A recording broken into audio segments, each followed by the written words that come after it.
إن الحمد لله نحمده ونستعينه ونستغفره ونعوذ بالله من شرور أنفسنا ومن سيئات أعمالنا من يهده الله فلا مضل له ومن يضلله فلا هادي له وأشهد أن لا إله إلا الله وحده لا شريك له وأشهد أن محمدًا عبده ورسوله أرسله بالحق بشيرا ونذيرا وداعيا إلى الله بإذنه وسراجا منيرا أما بعد فإن خير الحديث كتاب الله وخير الهدي هدي محمد صلى الله عليه وسلم وشر الأمور محدثاتها وكل محدثة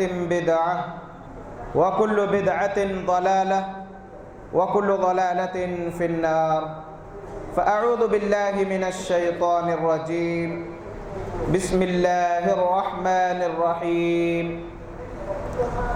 الذين يأكلون الربا لا يقومون إلا كما يقوم الذي يتخبطه الشيطان من المس ذلك بأنهم قالوا إنما البيع مثل الربا وأحل الله البيع وحرم الربا فمن جاءه موعظة من ربه فانتهى فله ما سلف وأمره إلى الله ومن عاد فأولئك أصحاب النار هم فيها خالدون قال رسول الله صلى الله عليه وسلم إذا ظهر الزنا والربا في قرية فقد أحلوا بأنفسهم عذاب الله رواه الحاكم رب اشرح لي صدري ويسر لي أمري واحلل عقدة من لساني يفقهوا قولي ربي زدني علما معزز و مکرم میرے دینی و اسلامی بھائیوں اور پردہ نشین اسلامی ماؤں اور بہنوں، اس اللہ کی حمد و ثنا، بڑائی بزرگی، تعریفیں ہیں جس نے ہم تمام کو بہترین مخلوق بنا کر پیدا کیا اور جس نے ہم پر بے شمار انعامات و اکرامات کیے، جس کی جتنی تعریف کی جائے کم ہے۔ وہی اللہ تنہا معبود ہے، وہی اللہ تنہا رب العالمین ہے، اسی کے حکم پر کائنات کا نظام چل رہا ہے۔ بے حساب درود و سلام ہو جناب محمد الرسول اللہ صلی اللہ علیہ وآلہ وسلم پر، جن کی زندگی کو تمام کے لیے اسوہ حسنہ قرار دیا گیا۔ معزز سامعین،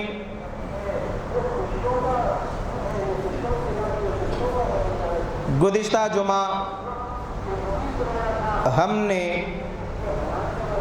سود کی تباہ کاریاں کتاب و سنت کی روشنی میں اس عنوان پر کئی باتیں سماعت فرمائی۔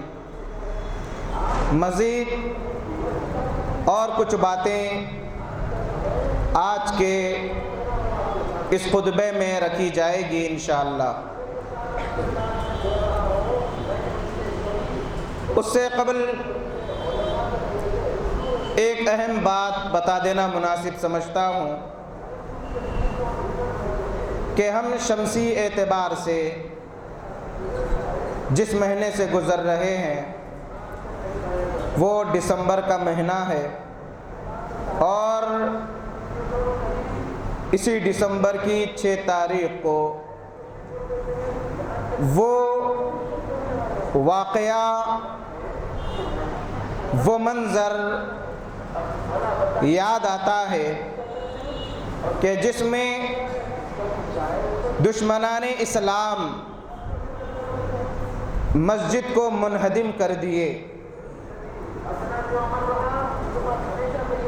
6 دسمبر ہمیں یہ پیغام دیتا ہے کہ مسلمانوں اپنی مساجد کو آباد رکھو عبادتوں کے ذریعے، اپنی مساجد کو آباد رکھو دین کی تعلیم و ترویج کی اشاعت کے ذریعے۔ یہ حقیقت میں اسلامی پلیٹ فارم اور اسلامی مرکز ہے۔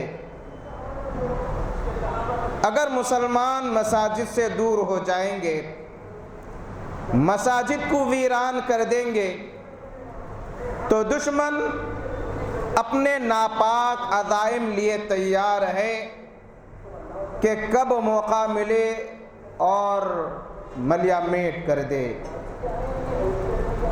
چنانچہ ہم تمام کے لیے ضروری ہے کہ مساجد کو نمازوں کے ذریعے، عبادتوں کے ذریعے آباد رکھے اور دشمنوں کے ناپاک عزائم کو نابود کرے۔ معزز سامعین،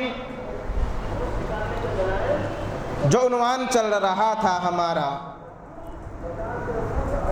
اس عنوان کو میں جاری رکھوں گا کہ سود جو آج ہمارے معاشرے میں مختلف نام بدل بدل کر عام ہو رہا ہے، اور اس کی جو سنگینی ہے، اس کی جو قباحت ہے، اس کا جو گناہ ہے، اس کی جو لعنتیں ہیں، اس کا جو اثر معاشرے پر پڑتا ہے، اس سے ہم تمام ناواقف ہیں۔ شریعت نے ان چیزوں کو حلال قرار دیا جس میں انسان کا فائدہ ہے، ان چیزوں کو حرام قرار دیا جس میں انسان کا نقصان ہے۔ کھانے پینے کی چیزوں میں لے لیجئے، اناج، چنا، چاول، گیہوں، اس انداز کی جتنی بھی اناج کی قسمیں ہیں جس میں انسان کے لیے فائدہ ہے، شریعت نے حلال قرار دیا۔ وہیں پر گوشت ہے، ان جانوروں کا گوشت حلال قرار دیا جس میں انسانیت کے لیے فائدہ ہے، اور ان جانوروں کے گوشت کو حرام قرار دیا جس میں انسان کا نقصان ہے، جیسے درندے ہیں اور وہ جانور جو ہم روز مرہ دیکھتے رہتے ہیں، اور غذا کا اثر انسانی زندگی پر بھی مرتب ہوتا ہے۔ شریعت نے سور کے گوشت کو حرام قرار دیا۔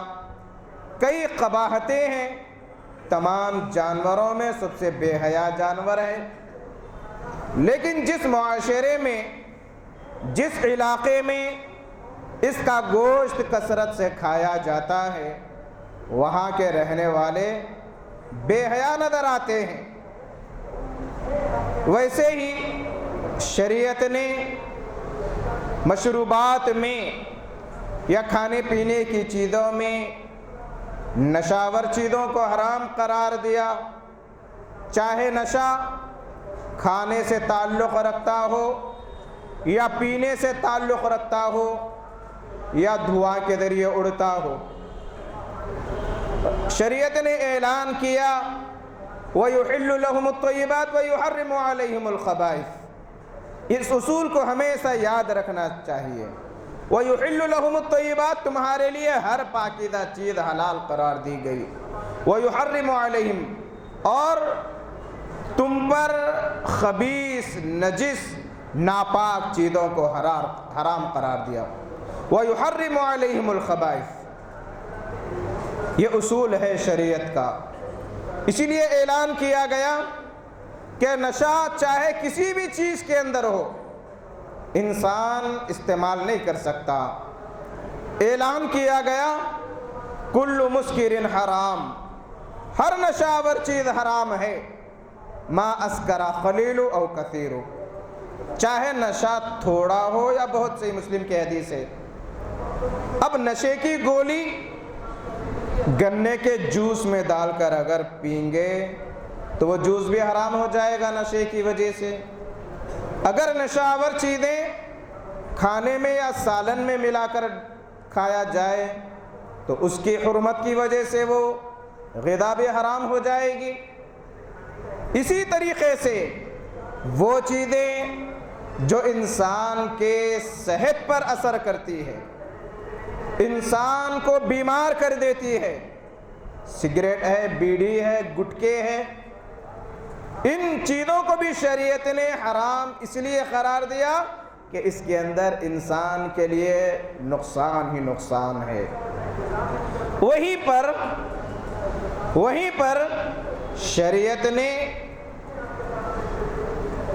جنسی تسکین کے لیے نکاح کو حلال قرار دیا، زنا کو حرام قرار دیا گیا۔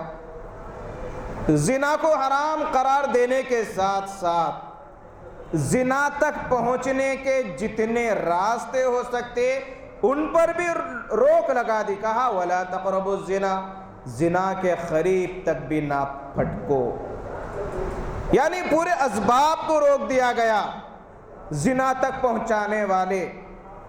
اور نکاح کو شریعت نے جائز قرار دیا اس لیے کہ انسان کی ضرورت ہے، نسل انسانی کی بقا ہے۔ نکاح کے ذریعے جو اولاد ہوتی ہے وہ شریف النسب، اس کا سلسلے نسب بڑا عمدہ ہوتا ہے، اور وہ اولاد جو زنا سے پیدا ہوتی ہے خود اولاد کے لیے وبال بن جاتی ہے، یہ بدنما داغ بن جاتا ہے، کوئی نسب نہیں ہوتا، گالی کے طور پر استعمال کی جاتی ایسی اولاد۔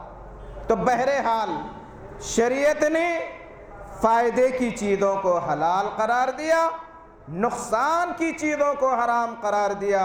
وہیں پر کسب معاش، زندگی گزارنے کے لیے پیسوں کی ضرورت پڑتی ہے، شریعت نے کمانے کے ملازمت، تجارت، بزنس اور شیئرنگ کے ذریعے، جیسے تجارت مضاربہ جسے کہا جاتا ہے کہ ایک کی محنت ایک کی رقم، دونوں مل کے آپس میں پارٹنرشپ میں کام کر رہے ہیں، یہ تمام چیزیں شریعت نے حلال قرار دیا۔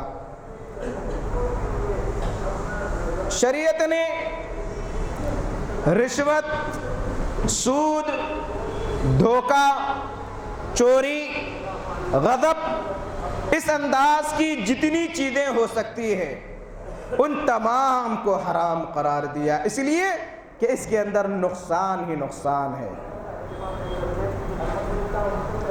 جب چیزیں حرام ہیں اس کا کاروبار بھی حرام ہو جاتا ہے۔ جس چیز کو شریعت نے حرام قرار دیا، چاہے وہ کوئی بھی چیز ہو، اس کا کاروبار کرنا بھی حرام ہے۔ تو انہی چیزوں میں شریعت نے کمانے کی جو چیزیں ہیں ان میں سود کو حرام قرار دیا، اس لیے کہ جس معاشرے میں سودی لین دین عام ہوتا ہے وہاں سے ایمانداری ختم ہو جاتی ہے، بے ایمانی عام ہو جاتی ہے، انسان اپنا فائدہ دیکھتا ہے، سامنے والے کا کچھ بھی ہو جائے اس پہ نظر نہیں۔ ایک فائننسر یا بینک والا غریبوں کا انتظار اس لیے نہیں کرتا کہ میں غریب کو مدد پہنچاؤں، اس لیے انتظار کرتا ہے کہ کوئی مجبور میرے پاس آئے اور میرے شکنجے میں پھنس جائے، خوشی سود پر رقم دے دی جاتی ہے، لیکن اس کا جو اثر معاشرے پر پڑتا ہے ہم دیکھ رہے ہیں دنیا میں کہ سودی لین دین عام ہونے کی وجہ سے یا ایسے بینکس جو سود پر مشتمل ہے عام ہونے کی وجہ سے امیر ترین ہوتے جا رہا ہے اور غریب ترین ہوتے جا رہا ہے۔ آپسی ایک دوسرے کے ساتھ خیرخواہی کرنے کا جذبہ سودی معاشرے کی وجہ سے ختم ہو جاتا ہے۔ تو الغرض سود اور سود کے جتنے چور دروازے ہیں ان سے بچنا ہم تمام کے لیے لازمی اور ضروری ہے۔ دیکھیے رب العالمین نے سورہ بقرہ میں آیت نمبر 275، 76، 78، 79 میں تفصیل سے اعلان کیے ہیں الذین یأکلون الربا، جو لوگ سود کھاتے ہیں، لا یقومون الا کما یقوم الذی یتقبطہ الشیطان من المس، اپنی قبروں سے اس انداز سے اٹھیں گے کہ جیسے جن یا شیطان کا اثر کسی پر ہوتا ہے تو جیسے عجیب غریب پاگل حرکتیں کرتا ہے، مدہوش رہتا ہے، جس طریقے سے اس کی کیفیت ہوتی ہے ویسے ہی سود خور کی کیفیت ہوگی قبروں سے اٹھتے وقت۔ ذالک بانہم قالوا انما البیع مثل الربا، اس لیے کہ انہوں نے کہا کہ کاروبار سود میں کوئی فرق معلوم نہیں ہوتا، سود تو کاروبار ہی کی طرح ہے یا کاروبار سود ہی کی طرح ہے۔ وَأَحَلَّ اللَّهُ الْبَيْعَ وَحَرَّمَ الرِّبَا، اللہ نے تجارت کاروبار کو حلال قرار دیا اور سود کو حرام قرار دیا۔ فَمَنْ جَاءَهُ مَوْعِظَةٌ مِّن رَبِّهِ، جس کے پاس رب کی نصیحت آ گئی، فَانْتَهَا فَلَهُ مَا سَلَفَ، وہ رک گیا، اس کے لیے وہ ہے جو گزر چکا، یعنی اللہ معاف کرنے والا ہے، یا جو ہو چکا اسے چھوڑ دے۔ فَأَمْرُهُ إِلَى اللَّهِ، معاملے کو اللہ کے حوالے کر دے۔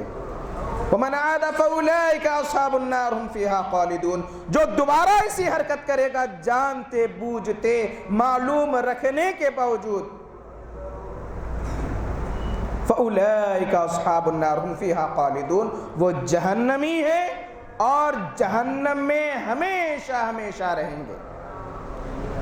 ایک تو قبروں سے مدہوش اٹھیں گے، دوسری آخرت کی سزا وہ جہنمی ہے، تیسری سزا ہمیشہ اس جرم اس گناہ کی وجہ سے جہنم میں پڑے رہیں گے۔ رب نے تو اعلان کیا یمحق اللہ الربا ویربی الصدقات، اللہ سود کو مٹاتا ہے صدقات کو بڑھاتا ہے۔ آج انسان سود کو بڑھانے کی کوشش کرتا ہے۔ یمحق اللہ الربا، رب نے کہا ہم سود کو مٹاتے ہیں یا رب سود کو مٹاتا ہے، صدقات کو بڑھاتا ہے۔ تو معزز سامعین، اس آیت سے ہم اندازہ لگائے کہ سود کتنا بدترین جرم ہے۔ دور جاہلیت میں حضرت یعنی پوری جاہلیت میں لوگ سودی لین دین میں مبتلا تھے، خاص طور پر اسلام آنے کے بعد اس سے روک دیا گیا۔ حضرت عباس رضی اللہ تعالی عنہ، حضرت خالد بن ولید رضی اللہ تعالی عنہ دور جاہلیت میں قبیلے ثقیف کے لوگوں کو سود دیا کرتے تھے، اور اس دور میں سود کا جو رواج تھا وہ یہ کہ 1 مہینے یا 2 مہینے کے لیے کچھ رقم دے دی جاتی، مہینہ ہونے کے بعد سود پر جو رقم دی گئی وہ نہ لوٹا سکے تو اور مدت بڑھا دی جاتی، مدت بڑھانے کے ساتھ ساتھ وہ سود بھی بڑھ جاتا۔ 1 مہینے میں ادا نہیں کیا بڑھ گیا، دوسرے مہینے میں ادا نہیں کیا اور بڑھا، تیسرے مہینے میں ادا نہیں کیا اور بڑھا، چوتھے مہینے میں، یعنی اس انداز سے سود کی جو رقم ہے بڑھتے رہتی ہے۔ اللہ کے نبی صلی اللہ علیہ وسلم نے اعلان کیا، خاص طور پر حجۃ الوداع کے موقع پر، کہ سود جاہلیت کی چیزیں میرے قدموں تلے دبا دی گئی، اور اللہ کے نبی صلی اللہ علیہ وسلم نے تمام سود کو ختم کر دیا، رفع دفع کر دیا۔ رب نے اعلان کیا یا ایھا الذین آمنوا لا تقربوا الربا اضعافا مضاعفا، لا تأکلوا الربا اضعافا مضاعفا، معاف کرنا، لا تأکلوا الربا اضعافا مضاعفا، ایمان والو سود بڑھا چڑھا کر نہ کھاؤ۔ ایک اور اعلان کیا